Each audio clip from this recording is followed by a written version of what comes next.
Lucas capítulo 18, verso 9 e 10, mantenha sua Bíblia aberta.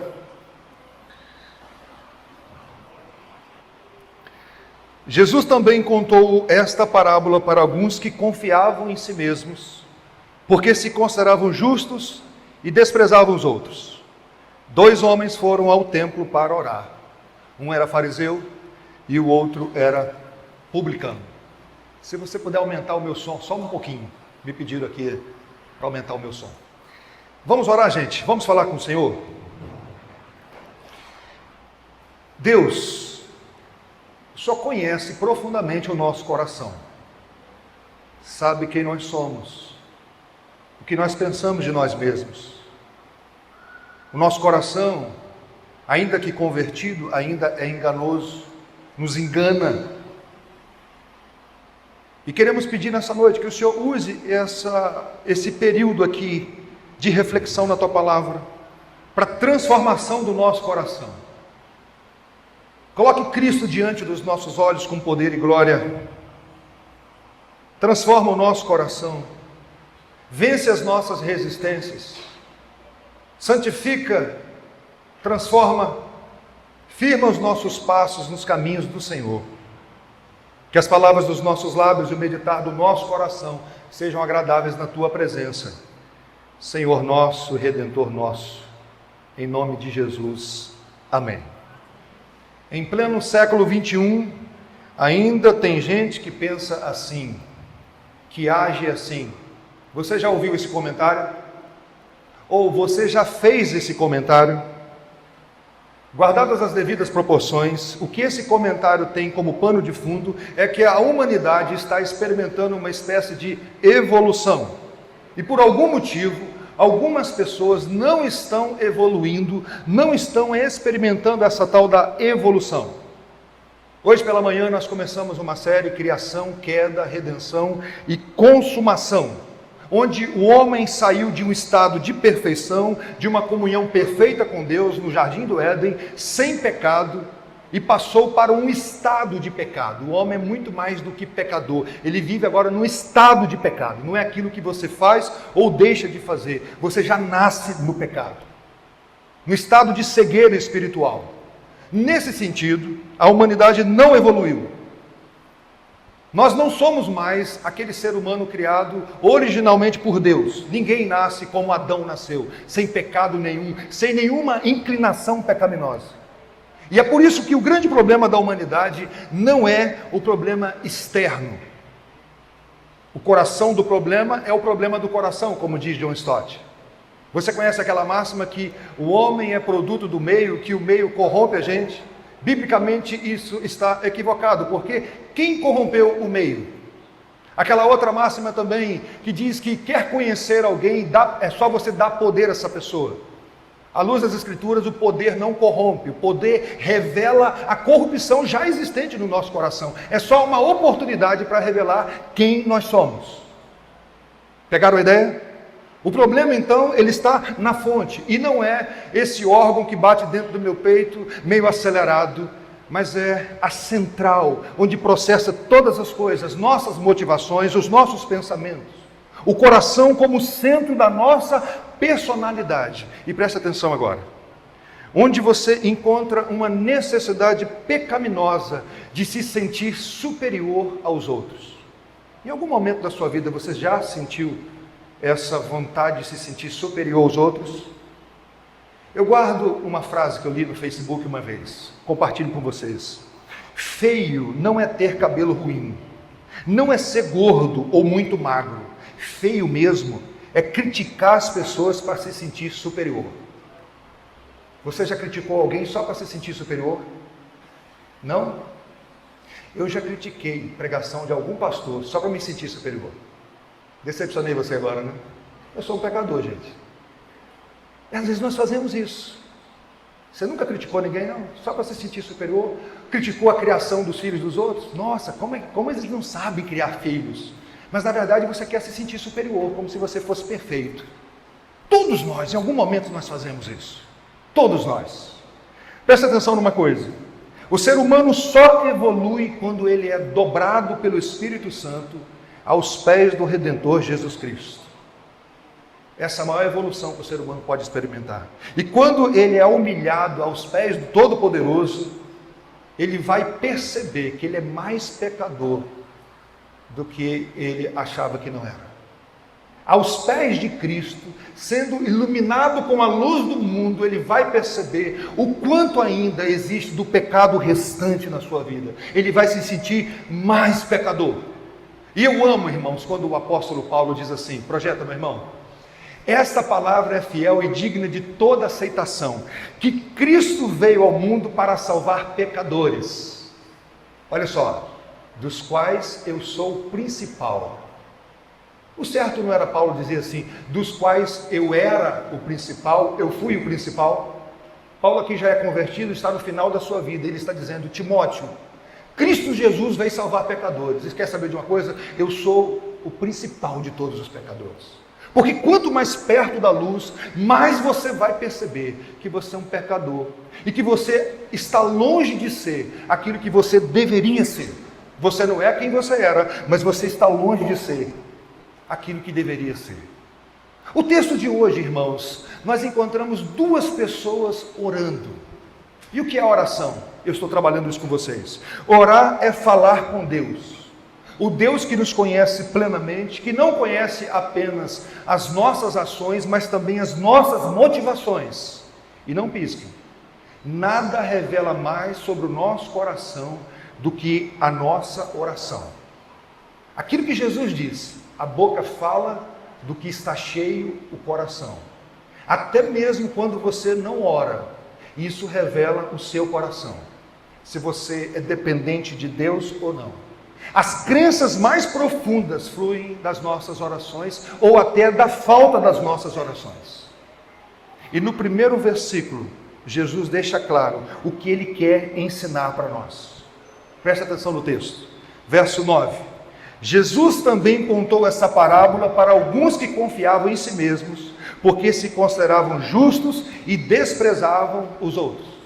Aqui não é um exagero que Jesus está descrevendo, é o quadro fiel dos religiosos da época de Cristo, dos fariseus. Esses homens que se sentiam mais superiores do que os outros. E eles estão no templo, dois homens orando, o templo de Jerusalém, que ficava no ponto alto da colina central da Judéia. Um local de oração, o templo que representava a presença de Deus, onde acontecia os sacrifícios. Quando o sumo sacerdote entrava no Santo dos Santos para fazer o sacrifício pelo pecado. O sistema sacrificial estava em vigor. Ao mesmo tempo, esse templo é chamado de local de oração, em que Jesus Cristo chamou carinhosamente de a casa do meu Pai é uma casa de oração. Quando Salomão consagrou esse templo, olha o que Salomão diz, segundo Crônicas 7,15. Os meus olhos estarão abertos e os meus ouvidos estarão atentos à oração que se fizer nesse lugar. Dois homens orando, um volta para casa diferente do outro. Para que nós possamos entender o impacto que Jesus quer causar no nosso coração, tente imaginar um líder religioso, uma pessoa altamente religiosa, que tem aquela ideia, eu não bebo, não fumo, eu sou um trabalhador, eu cuido bem da minha família. Ao lado dessa pessoa tem ali um traficante, um ladrão, um político corrupto, e essas duas pessoas estão orando. Você consegue imaginar isso? Uma pessoa respeitada na sociedade, altamente religiosa, e do outro lado, alguém que vive cometendo impiedade. O fariseu, ele é tido como alguém que é exemplar. Eu disse no outro estudo que o fariseu, quando se iniciou a seita dos fariseus, começou com uma ideia boa, que fariseu significa separado, era alguém que inicialmente queria ser consagrado para Deus, mas com o tempo a vaidade tomou conta desse grupo, e eles começaram a se achar especiais, mais crente que os outros, mais santo que os outros. Eles começaram então a se envaidecer, de tal maneira que esse grupo, irmãos, eles chegaram a chamar Jesus de glutão, beberrão, pecador, porque Jesus não andava com eles. Era uma seita religiosa. E sabe que esses religiosos, por causa dessa religiosidade, eles rejeitaram Cristo. O Jesus Cristo, que é o homem do Salmo 1, que nunca se assentou na roda dos escarnecedores. Jesus Cristo, que sempre influenciou ao invés de ser influenciado. Os fariseus se achavam mais justos do que a própria justiça, eram legalistas, cheios de justiça própria. Acharam que podia até acusar o legislador da lei. Alguns fariseus, eles acrescentavam regrinhas à lei de Deus. Outros, eles diminuíam o poder da lei para se confortar no erro. Então, o legalismo é isso. O legalismo é quando você acrescenta regrinhas à lei de Deus, mas ao mesmo tempo você faz vista grossa para aquilo que é confortável para você. Esse homem está ali orando. Ao lado dele um publicano. O que é um publicano? Um publicano é um cobrador de impostos. Uma classe odiada pelos judeus. Pior, era quando um judeu ele virava cobrador de impostos. Aí a raiva era maior. Os judeus odiavam esses cobradores de impostos. E aí, irmãos, está lá, no templo, 2 homens. Vamos escutar a oração deles? Graças a Deus que Jesus registrou para nós. O fariseu começa a orar. Presta atenção no texto. O fariseu ficou em pé e orava de si para si mesmo, desta forma: ó Deus. Já viu quando alguém muda até a voz para orar? Já viu isso? Para parecer mais espiritual, treme até a voz. Ó Deus, ó Deus, graças te dou, porque não sou como os demais homens, roubadores, injustos e adúlteros, nem ainda como esse publicano. Imagina, se coloca de pé, a liturgia dele já está pronta, e eles gostavam de orar de pé. Não tem nenhum problema em orar em pé, o problema é quando você ora em pé para aparecer. Eles oravam em pé nas praças públicas, para as pessoas passarem e olharem assim: nossa, como os fulano é crente, não tem vergonha de orar em público, em pé na praça, que coisa maravilhosa. E eles estão ali, em pé, orando, cheio de justiça própria, cheio de orgulho, cheio de si, orando de si para si, como diz o pastor Hernandes, cantando Grandioso és tu diante do espelho. Eu não sou como os demais homens. Já ouviu alguém orar assim, gente? Oração sermão ou oração fofoca? Já viu alguém fazer uma oração fofoca? A pessoa começa a orar assim: Senhor, nessa igreja tem gente fazendo muita coisa errada. Tem gente fazendo isso, Senhor. Mas Deus, tenha misericórdia. Eu já vi uma mãe orando com raiva do filho. Ela começa a orar assim: Deus, abençoa o meu filho, para que ele possa ser obediente à mãe dele. Está falando com Deus, gente? O fariseu não está falando com Deus. O fariseu está orando de si para si. Ó Deus, eu não sou como os demais homens.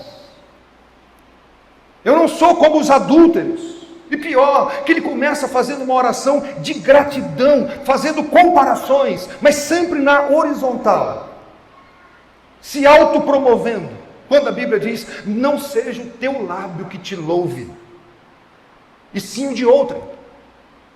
E ele está dizendo que está falando isso para Deus. Ó Deus, eu não sou como os demais homens. E ele começa a informar para Deus que grande homem ele é. Eu não sou como um adúltero, eu não sou injusto. Quem aqui conhece um cântico chamado Se Tu Olhares, Senhor? Vocês conhecem? Com certeza esse fariseu cantaria assim: se tu olhares, Senhor. Como é que eu canto bem? Para dentro desse publicano, nada encontrarás de bom, mas um desejo eu tenho, que ele seja transformado. Pegaram a ideia? Ele está dizendo: eu sou santo, eu não preciso de transformação, eu não sou como os demais homens. Olha o que C.S. Lewis disse, irmãos. Se você sair daqui pegando essa ideia, sempre que nossa vida religiosa nos faz pensar que somos bons, acima de tudo e que somos melhores do que os outros, certamente não está sendo influenciado por Deus. Mas por quem? Diabo. Se tem alguém que quer massagear o seu ego, dizer que você é santo e perfeito, é Satanás. E a religiosidade faz isso. E isso pode acontecer até num contexto de oração. Eu sou melhor do que fulano.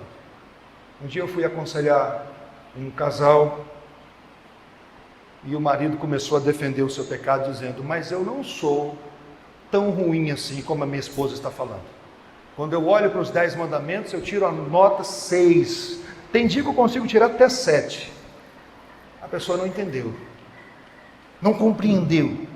E agora ele vai dizer o que ele faz. Verso 12: jejuo 2 vezes por semana e dou o dízimo de tudo que eu ganho.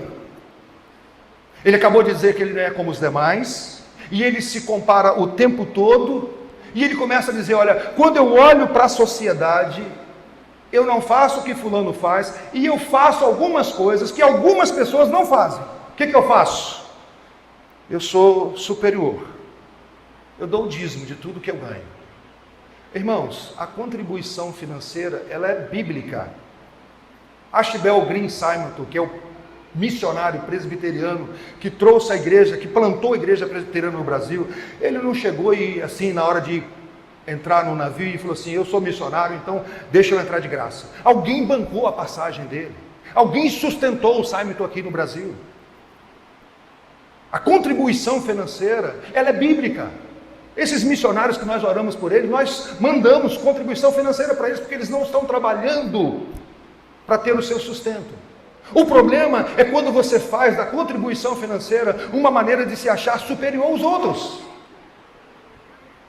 não como forma de gratidão, não como alguém que entendeu, que recebeu tudo de graça, e agora como forma de gratidão eu devo agora compartilhar não só o meu dinheiro, mas a minha vida, para que outros também recebam a mesma graça. E ele está dizendo: Senhor, eu faço isso, eu faço aquilo, eu sou uma pessoa boa. Presta atenção, irmãos, do ponto da justiça civil, do ponto de vista da justiça civil, existem pessoas boas, sim. O que eu quero dizer do ponto de justiça, da justiça civil? Do ponto do olhar do homem, existem pessoas boas. Não é todo mundo que é um sujeito que não paga ninguém, que fica dando prejuízo nas pessoas. Mas do ponto de vista da justiça divina, não há um justo sequer, não há quem busque a Deus, não há ninguém que faça o bem. Não importa se você é alguém que não é moralmente perfeito, você pode sim, se você fizer uma comparação com o seu semelhante, você vai se sentir em algum momento da sua vida superior a alguém, mas o problema não é a comparação que você faz de maneira horizontal. O problema é que existe uma distância insuperável entre você e Jesus Cristo. Insuperável. O padrão de Deus é muito alto. E olha o que é o padrão de Deus. Projeta, meu irmão, por favor. Portanto, sejam perfeitos como perfeito é o Pai de vocês que está nos céus. O fariseu não entendeu isso. Ele orava olhando de maneira horizontal. Quando eu comparo a minha vida, quando o Valdir tem alguns pontos que eu consigo ser melhor do que ele. Mas quando eu olho para a minha vida, diante de Deus, que diz: olha, é perfeição.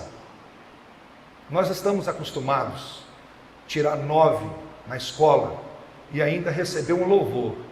Com Deus não é assim. Ou é 10 ou está fora. Não adianta você obedecer 9 mandamentos e quebrar um. Você quebrou tudo, você caiu. E o fariseu não entendia assim. E ele está lá orando, contando vantagem, dizendo: ó, eu jejuo 2 vezes por semana. O jejum nunca foi obrigatório. O jejum era algo voluntário. Havia só um jejum prescrito na Bíblia, que era o jejum no dia do Yom Kippur, no dia do sacrifício, onde o povo de Deus todo jejuava para aquele grande momento. E o que os fariseus faziam? Eles jejuavam 2 vezes por semana de maneira obrigatória. E mais, eles ficavam tristes para passar para as pessoas o seguinte: e você está abatido hoje? Hoje é dia de jejum, né? Estou jejuado. Aí Jesus falou assim: não faça isso. Não deixa a mão direita ver o que a esquerda está fazendo. Você não precisa querer aparecer mais espiritual do que os outros. Espiritualidade de verdade, irmãos, é vivida corandeu, é diante de Deus, não diante dos homens. Eu já falei para vocês, quando eu encontro alguém que se diz muito espiritual, eu dou um passo para trás. Quando alguém fica arrotando muita santidade, eu estou diante de um carnal. Porque a verdadeira espiritualidade é alguém que diz: Senhor, ser propício a mim, pecador. Estou longe do Senhor. Eu preciso muito da sua graça. Eles dizimavam acima do que a lei prescrevia. John MacArthur diz que eles contavam grão por grão, para não errar, mas deixava de exercer a misericórdia. Coavam o mosquito, engoliam um camelo, como disse Jesus. Não é essa religiosidade, não é essa espiritualidade que Deus quer para a minha vida e para a sua. Não é isso que a Bíblia ensina.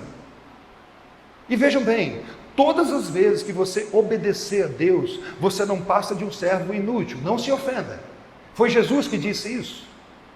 Quando você obedecer a Deus, diga para você mesmo: sou um servo inútil, porque não estou fazendo nada mais do que a minha obrigação. Porque a obrigação do servo é obedecer, não é vantagem.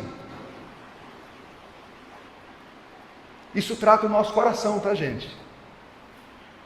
Da arrogância, das falsas expectativas, das frustrações da vida.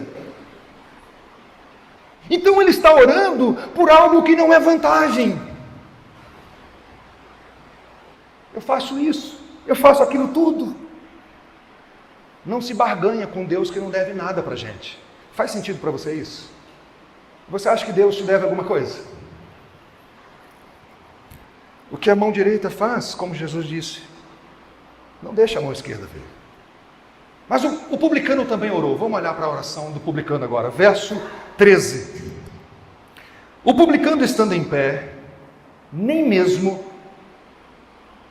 ousava levantar os olhos para o céu, mas batia no peito dizendo: ó Deus, tem pena de mim, porque sou um pecador.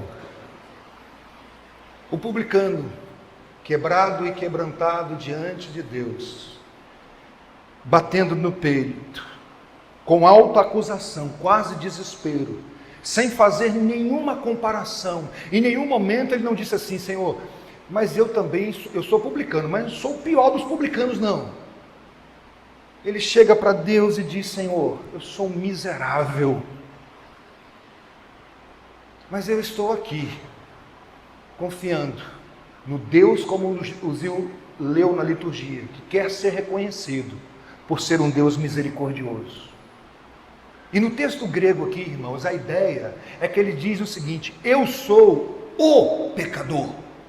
Eu não sou mais um pecador. Ele está dizendo: Senhor, eu sou o pecador, o grande pecador, e eu preciso da tua misericórdia. Ser misericordioso para comigo, ser propício a mim. Preste atenção que isso aqui é algo muito especial. Ser propício a mim. Onde eles estão orando? Qual é o lugar que Jesus falou que eles estão orando? No templo.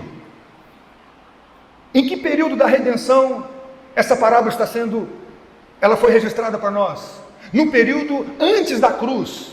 O que isso significa? Antes da cruz, ainda estava em vigor o sistema sacrificial, que você lê lá no Antigo Testamento. Quando o sumo sacerdote, ele entrava no Santo dos Santos, com o sangue do cordeiro, para ser aspergido em cima da arca da aliança. Já ouviram falar da arca da aliança? A arca era uma caixa revestida de ouro. Dentro dessa caixa tinha ali o exemplar da lei de Deus, dos 10 mandamentos. Em cima dessa caixa tinha uma tampa chamada propiciatório. E nessa tampa do propiciatório, 2 anjos, 2 arcanjos olhando, 2 querubins na verdade, olhando com as asas abertas para dentro da caixa. O que isso significa? Significa a santidade de Deus. Os anjos representando a santidade de Deus diante da lei que estava sendo quebrada. E o que o sumo sacerdote fazia quando ele entrava lá no Santo dos Santos? Ele entrava com sangue e aspergia em cima daquela tampa. E agora, quando aqueles anjos, eles olham para dentro da arca, eles não veem mais a lei sendo quebrada, mas a lei coberta pelo sangue. O que esse publicano está pedindo? Senhor, ser propício a mim. Seja o meu sacrifício.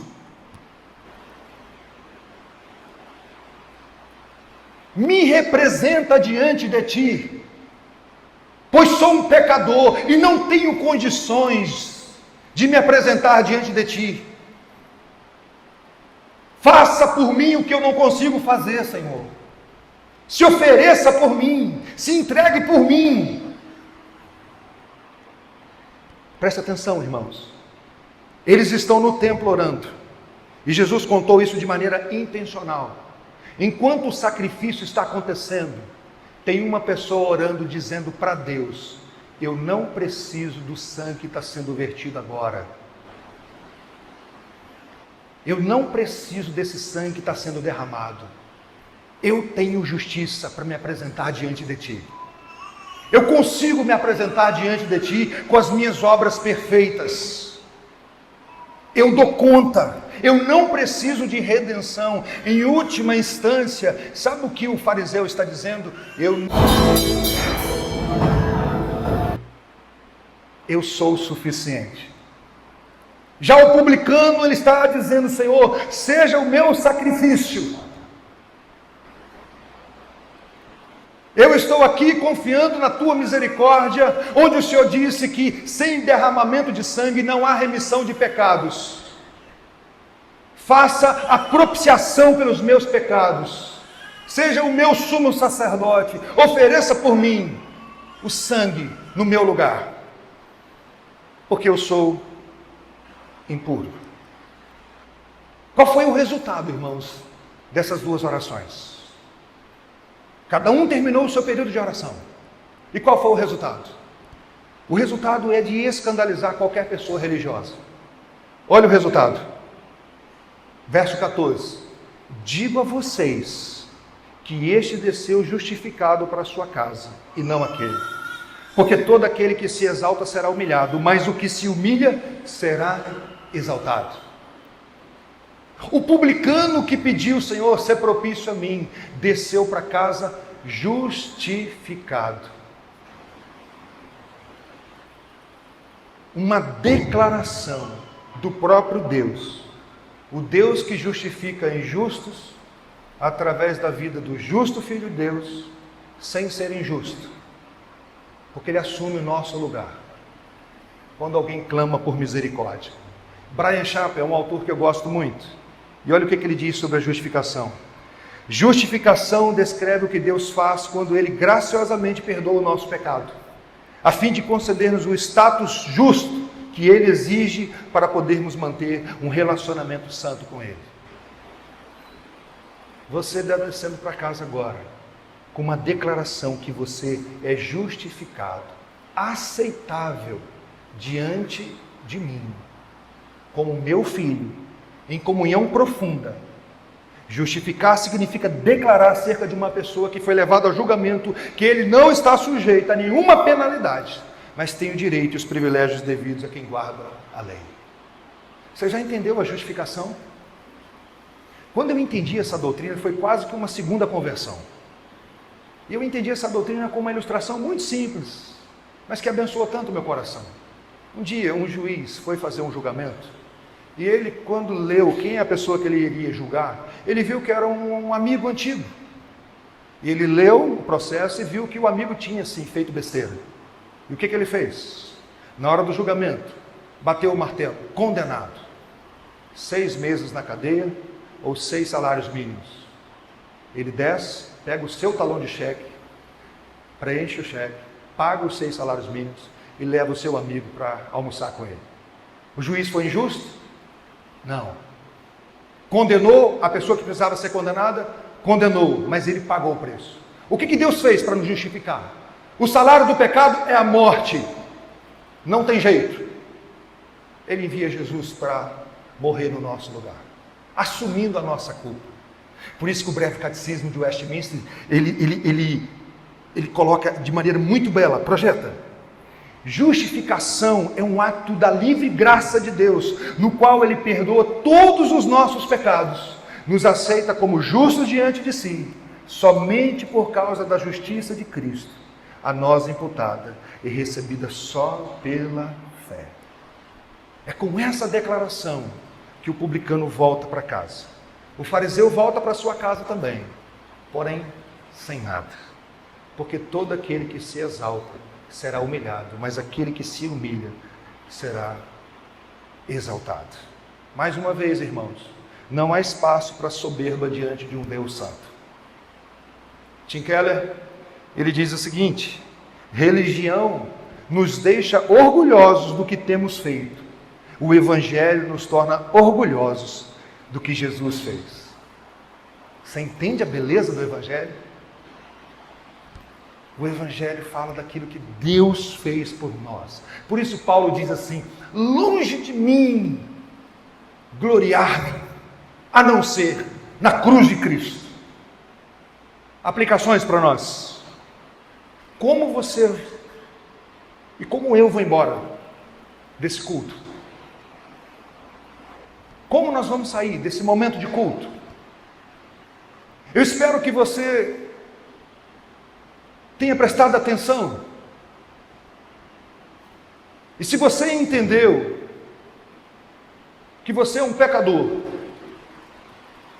e que não consegue se reconciliar com Deus por si, que você clame por misericórdia. Quando você se olha no espelho da palavra de Deus, quem você enxerga? Um fariseu? Quem sabe alguém que foi criado na igreja? Quem sabe alguém que nunca foi preso,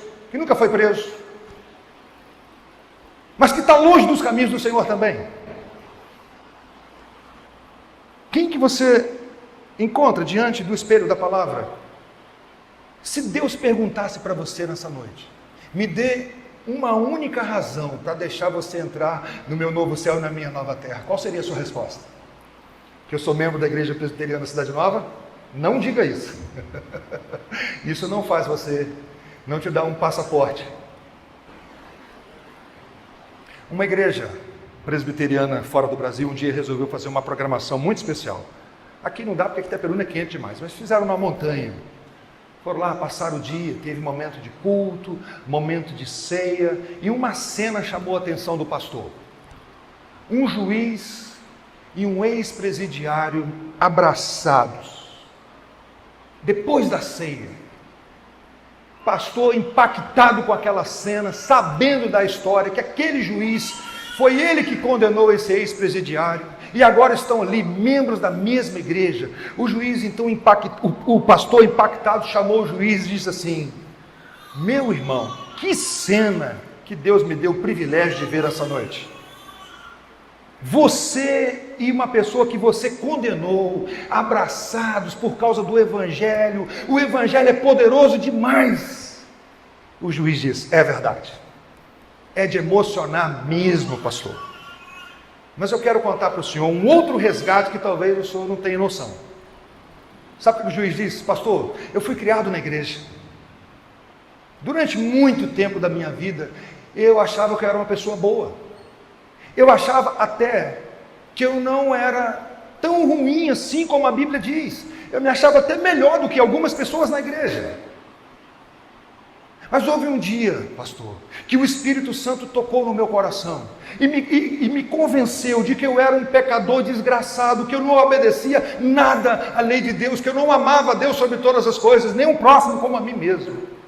Naquele dia, ele me convenceu que eu precisava de um Redentor. Foi aí, pastor, que eu entendi quando Jesus disse: eu não vim chamar justos, e sim pecadores ao arrependimento. Foi nesse dia que eu fui resgatado. Foi nesse dia que eu descobri que a salvação pelo esforço humano não é somente difícil, é impossível. E Agostinho, ele disse o seguinte, projeta: a suficiência dos meus méritos está em saber que os meus méritos não são suficientes. Você entendeu isso? Que os seus méritos não é suficiente? Você entendeu que você precisa se arrepender e crer em Jesus Cristo como único e suficiente Salvador? Creia em Jesus de todo o seu coração. Segunda aplicação: você já entendeu o que é pecado? Já entendeu o que é pecado? Se alguém perguntar para você o que é pecado, hoje nós estamos num período onde acontece um esvaziamento das palavras. E isso é muito perigoso. estamos esvaziando as palavras. Nós chamamos pecado hoje de fraqueza. E quando eu chamo pecado de fraqueza, eu me torno vítima. Eu tenho uma fraqueza, eu não sou pecador não, eu tenho uma fraqueza. Pensa nisso. Pegou a ideia? Aí eu me torno vítima da coisa. Pecado, irmãos, não se resume a matar, beber, fumar, como a maioria das igrejas evangélicas pregam. Dançar, algo nesse sentido. Se a definição de pecado for essa, nós, no momento de comparação com alguém, nós vamos nos sentir superior a algumas pessoas. Quando eu faço aquela comparação horizontal. Fulano faz isso, isso, isso e aquilo. Eu não faço. Então eu estou avançado no meu processo de santificação. Eu estou mais santo que os meus irmãos. Porque é só fazer comparação. E se você fizer comparação, você sempre vai achar alguém que é pior do que você. Não tem jeito. Pecado é querer ser Deus. Desde o Éden. Essa é a essência do que é pecado. Qual foi a sedução de Satanás? Eva, você foi criada à imagem e semelhança de Deus. Já pensou na possibilidade de ser igual a Deus? Isso seduz até hoje. Porque quando eu desejo ser Deus, eu quero estabelecer as minhas regras. Que as coisas aconteçam do meu jeito. Tim Keller, cirúrgico esse texto do Keller. Quando a Bíblia fala de pecado, não está se referindo apenas às coisas más que fazemos. Pecado não é só mentir, cobiçar ou qualquer outra coisa do gênero. Pecado é ignorar a Deus do mundo que Ele criou, é rebelar-se contra Ele ao viver sem fazer referência a Ele, é dizer, decidirei exatamente como eu quero viver a minha vida. Jesus disse que esse é o nosso principal pecado. Fazer do meu jeito. Se rebelar contra o Criador. Pense nisso. Mas preste atenção em algo. Eu tenho falado isso desde que cheguei aqui. Debaixo da nossa pele tem um fariseu. Ainda corre no nosso sangue gotas dos fariseus. O tempo inteiro. Mesmo depois de convertido, ainda correm gotas do farisaísmo, que coloca as garras de fora, até mesmo no momento de oração. E todos nós somos grandes aos nossos próprios olhos. Especialmente, irmãos, no que diz respeito à justiça própria. Só tem um lugar para confrontar a justiça própria. É aos pés de Cristo na cruz do Calvário. Porque aos pés de Cristo, nós murchamos de volta ao nosso tamanho real. E é na oração o lugar onde os fardos são trocados. Onde nós colocamos os nossos fardos nos ombros de Cristo. E todas as vezes que nós olhamos para Cristo, nós vamos perceber necessidade de mudança. Não tem como contemplar Cristo e esse crucificado e não reconhecer que precisa de alguma mudança. Você entendeu a necessidade do Evangelho mesmo depois de convertido? Mesmo depois de regenerado, de receber a declaração que você agora é uma pessoa justificada diante de Deus. Por isso, cuidado com as comparações. É desonesta. Se coloque diante de Cristo. E as comparações vão deixar de existir. Porque nós sempre estamos com uma distância insuperável.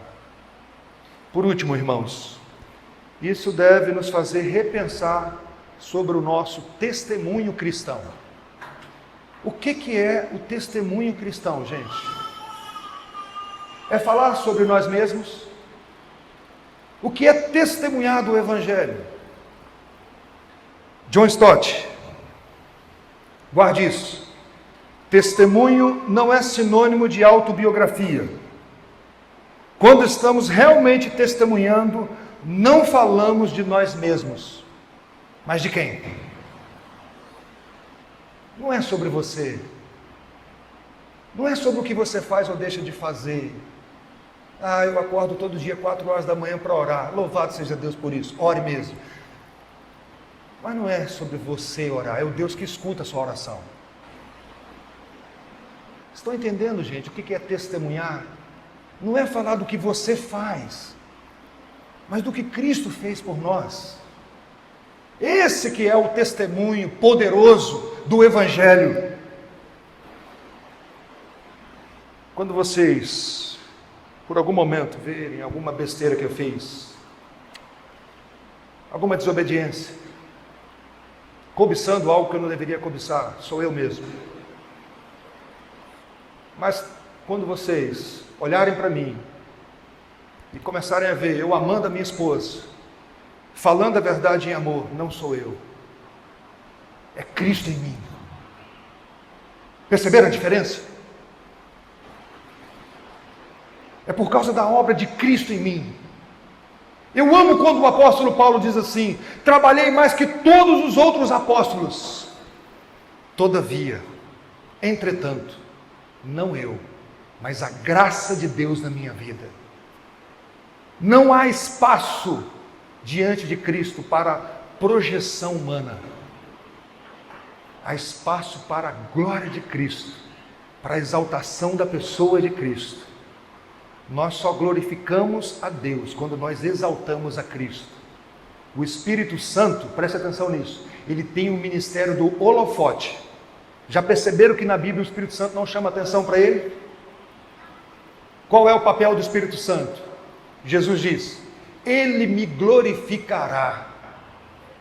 O Espírito Santo exalta Cristo. Quando o Espírito está agindo na vida da igreja, quem recebe toda a glória é Cristo. Que Deus nos ajude, irmãos. Que Deus trabalhe profundamente no nosso coração. Vamos orar?